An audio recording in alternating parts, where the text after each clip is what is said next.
it does not have any inventive step, or it is anticipated by any publication, right? Now section 3 is a whole lot of grounds there which you can use that. So as per the act, this should not have been considered as an invention itself. So section 2J JA helps us, section 2L also basically invention. And then we have section 3 entirely, that based on section 3 this should not even be considered as a subject matter for invention. So we are done. Now we move to section 6. Now section 6 says that who can apply for a patent. Now if somebody were to wrongfully obtain a patent from somebody, wrongfully obtain an invention from somebody else, it means he has no right to apply because he is not true and first inventor. Why? Because he has obtained the invention, wrongfully obtained the invention from somebody. Section 6 also gets covered. Now section 7. Section 7 talks about the specification, right? So the best so section 7 talks about the forms that are there, and it should be single invention only. Section 8 talks about, so section 7 also we can say, let me just confirm, section 7.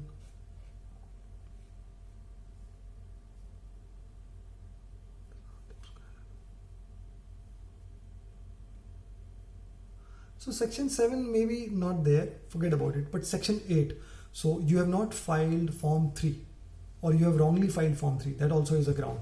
Now let's move on to section 9. Section 9, even though it talks about 12 months, so we will use this 12 months for convention application. So if somebody were to find that convention application, the priority that you are claiming from convention application is not true, so you have not filed this application within 12 months from the convention application, then that also can be considered as a ground for opposition. That's done. Section 9 is done. It's a little vague, but then 12 months can be related to section 9 there. Now let's go to section 10. It's a very good ground there. Now section 10 talks about what the specification needs to include. The specification should clearly describe the invention, right? So if you can object that section 10 is not met, that the requirements of section 10 are not met because it says that the complete specification does not sufficiently and clearly describe the invention or the method by which is to be performed. Section 10. So best mode of, so even though they don't say best method of performing the invention, but they say that it doesn't clearly, sufficiently and clearly describe the invention. So that is your section 10 there. Now I think there is a claim also. So sorry.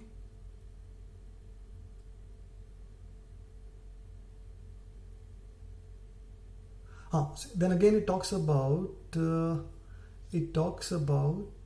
the complete specification does not disclose or wrongly mentions the source or geographical origin of the biological material. So first is plain, that it does not sufficiently and clearly describe the invention. Second is the source of biological material is wrongly mentioned. So section 10 is covered. Then let's move on to section the anticipation. So the examination, like the examiner would be conducting the examination, where 13.1 talks about anticipation with respect to the publication of a specification. Then it talks about claimed in any other claim which was filed before the priority date of this, right? So these two also you can use as a ground. So the language, if I have to use, I can say that the invention so far as claimed in any claim of the complete specification has been published before the priority date of the claim. In any specification filed in pursuance of an application for a patent made in India or in India or elsewhere in any other document. So any publication basically, you can just say like our prior art that we do. So it is already published either in a specification or any document that you can find. Now, because we are talking about specification, we need to talk about the claim also. So second, you can say that it is claimed in any claim of a specification that has a priority date before the priority date of the invention that we are talking about. Now, what else? And then, yeah, another thing is it has been used. So it has been used in India or elsewhere before the filing date of the filing date or priority date. But of course, try to link it back to the anticipation for reasonable grounds, for experimental grounds. If the use has been done, that cannot be considered as an opposition ground, right? This is done. And then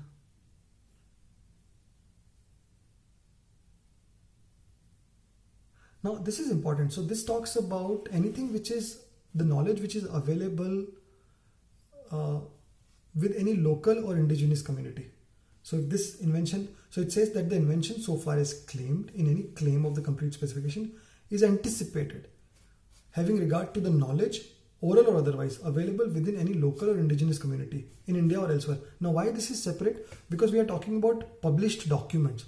But now when we talk about the knowledge of, let's say, a community, may not be published all the time, may not be documented all the time, but it could be oral or it could be knowledge within the community. So that also can be used as a ground. Now, if you have to remember, go back to 3P. So let's say if it is considered can be a traditional knowledge, or even if it is not a traditional knowledge, but it's a knowledge which is available to a set of people, which is not published as such, then that can also be considered as a ground of opposition. So do you want to revise? So identify all the grounds with respect to section 2. It has to be inventive. It should not be it should not be known to public. It should not be part of the public domain before the filing date or priority date. Section 2 is done. It should not be categorized under section 3, or it can be categorized under section 3. So that is one ground. Then we have section 6, that it was wrongfully obtained from me. So he's not true and first inventor, or he's not a proper assignee, or he's not a legal representative, right? So it is wrongfully obtained from me. So that is also one ground. Done that. Now section 10. So specification should clearly define. It doesn't do that. Then biological material, section 10 only. Then we move on to the form 3, section 8. Going back, but section 8. Then we have the convention application. So the 12 months have not been complete, as in the 12 months are not proper. The priority date is not proper from the convention application. Done case. So your priority is also done. Then we go to the anticipation, or was it used in India?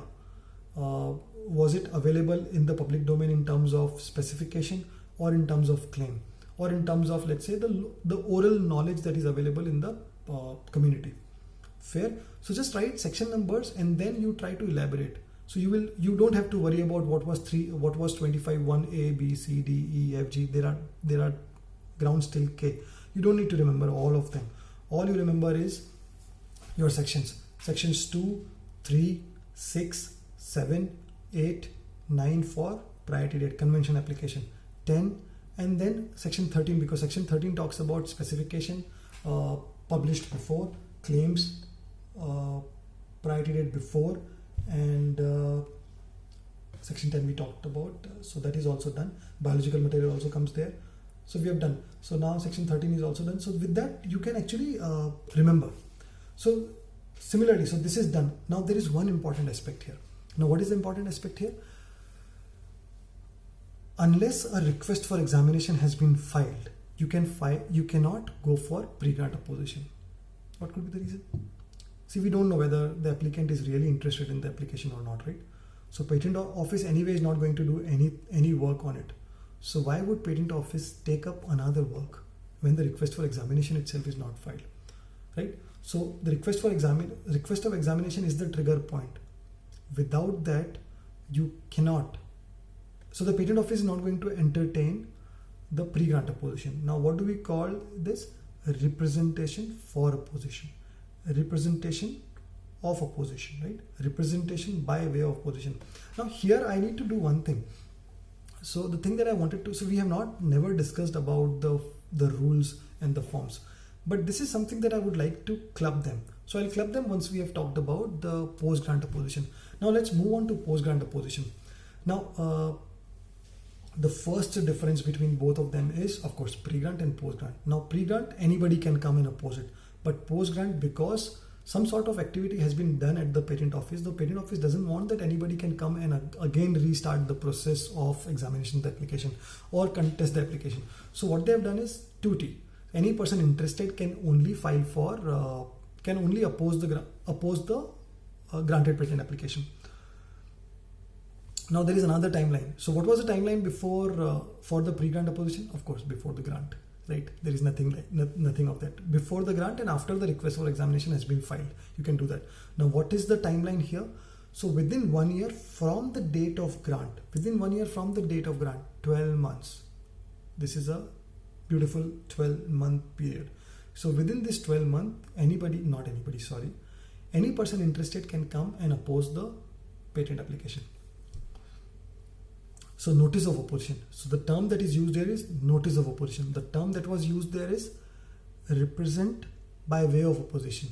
Represent by way of opposition, notice of opposition. There is a representation, here there is a notice. So now the grounds are same, absolutely same. So you don't need to worry about, again remember your the sections, and you will be able to write 5-6 grounds easily. You don't need to scratch your head. If you remember section 2, 3, but 3 don't open them up. Section 3 just say that the invention should not be considered as an invention at all as per section 3. Okay, I will not repeat it again. So so that is done case now. So a notice of opposition needs to be filed to the controller. Controller goes over it, and then a lot of stuff happens. So here also the same grounds are there. I'm not talking about the grounds here. So now there is an important aspect here. I don't know whether we should jump over here or we can combine with the rules. Now there is a concept of opposition board, which is very important. Now opposition board, a simple true and false question may come, or multiple choice question may come when, let's say, who set up, or when an opposition board is set up. So as in when a notice of opposition is received, the controller sets up an opposition board. Now opposition board have 3 members. Now one of the member is designated as chairperson or chairman, whatever. Yeah, so chairperson or chairman. And what they say is, so when we go onto the rules, we'll understand that examiners can also be can also be part of the opposition board. But which examiner? Not the examiner which actually examined this particular application. Examiner in the sense, it's more of like a qualification. An examiner can be considered to be a part of, or can be considered eligible to be a part of opposition board. So opposition board is formed only in case of post-grant opposition. 25(2). 25(1) is pre-grant. There is no opposition board. There is only controller, opponent, and the applicant.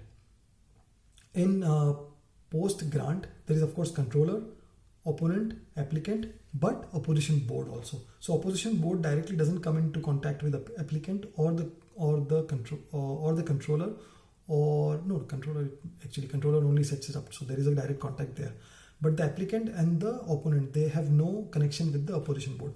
So so in general, what happens? So as soon as a notice of opposition is received, controller of course would go through it to understand whether a prima facie case is there, whether this could lead to a refusal or amendment of the patent application, granted patent, sorry. So if that is the case, so opposition board is set up. Now all the documents that is received by the controller are passed on to the opposition board. Opposition board conducts their own evaluation, and then they provide their recommendation to the controller.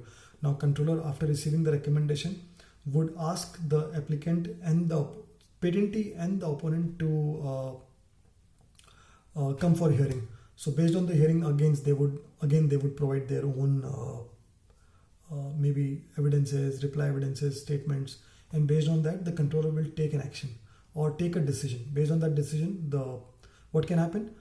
The patent can get revoked, patent can get amended, or the notice of opposition gets refused or gets rejected. That's it. Now at this point, let's do one thing.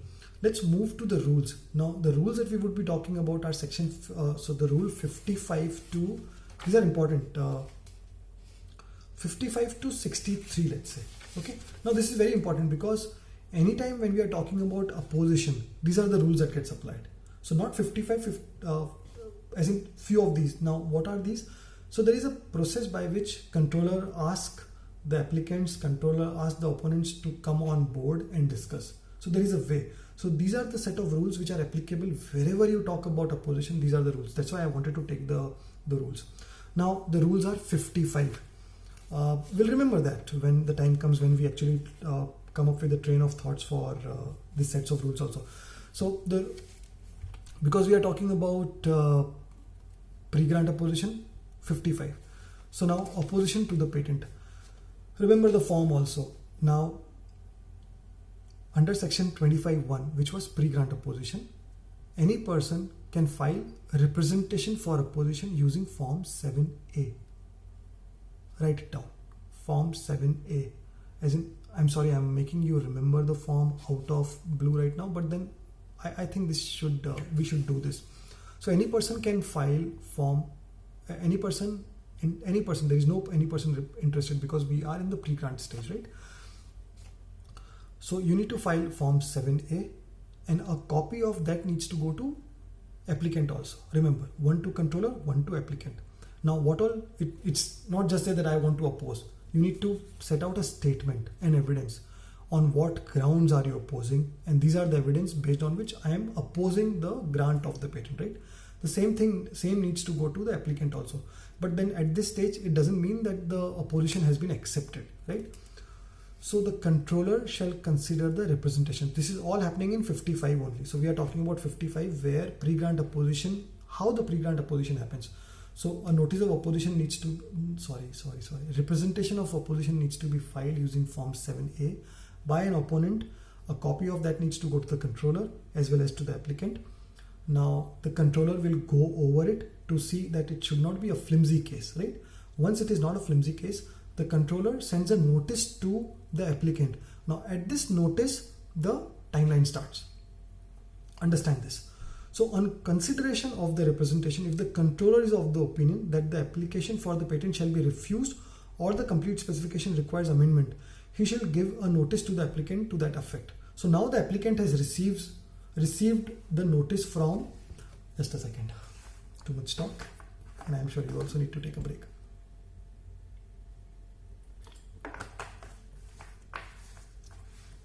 So what did we understand?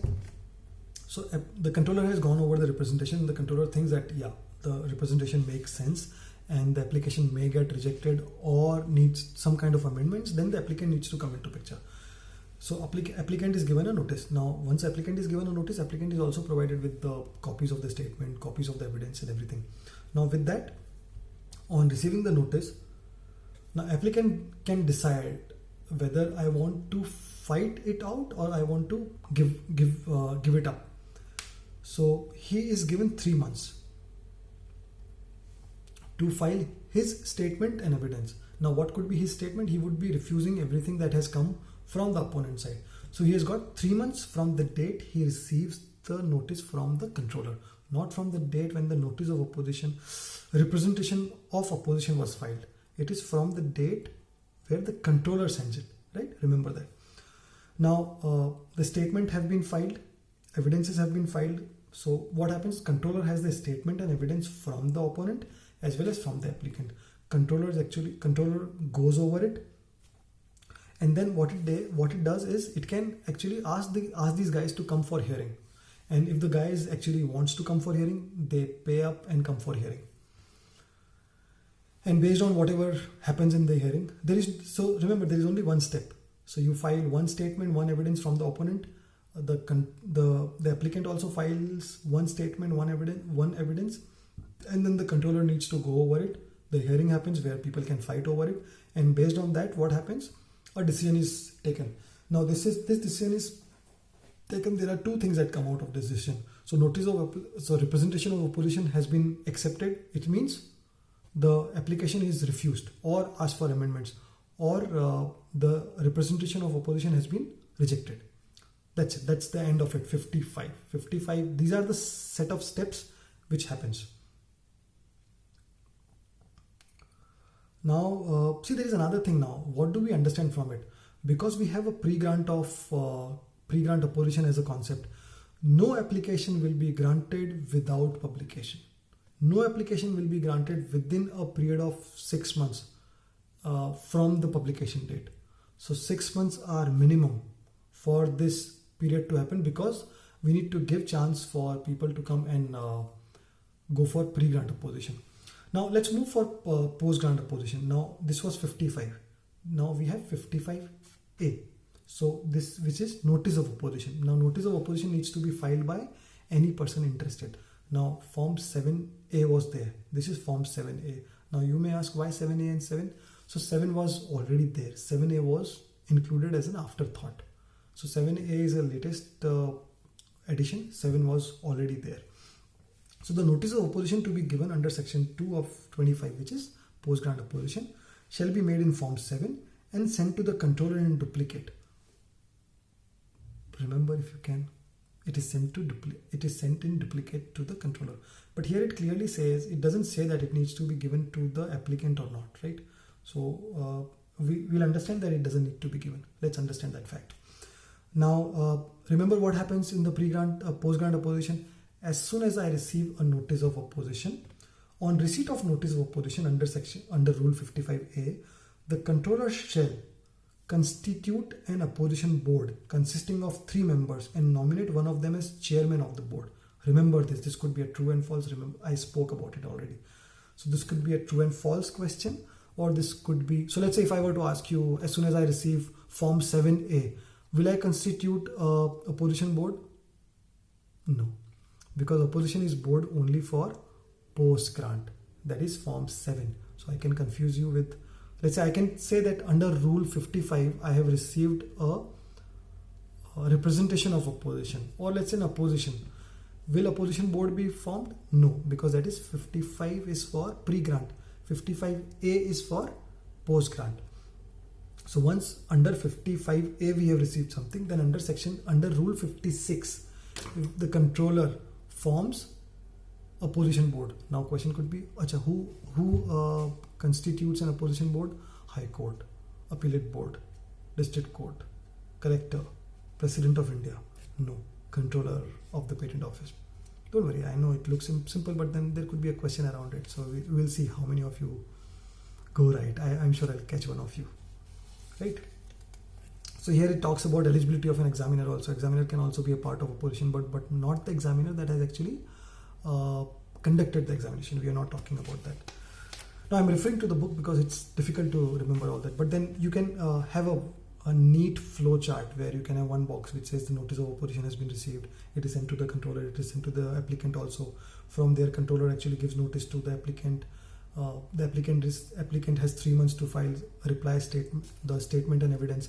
The same statement and evidence needs to go to the opponent also. From there, hearing happens. All that you need to talk about. Now, because opposition board has been set up, so opposition board needs to go over the notice of opposition along with the documents which were filed, and then come up with their recommendation. Now, when they come up with their recommendation, they cannot just come up with the recommendation saying that this is why. They have to provide the grounds based on which they are giving their representation. Okay. Now, let's go back. So we were talking about to and fro that happens between the applicant and the opponent, right? So the to and fro doesn't happen in pre-grant opposition because that's only one shot, but the to and fro happens here, right? So notice of opposition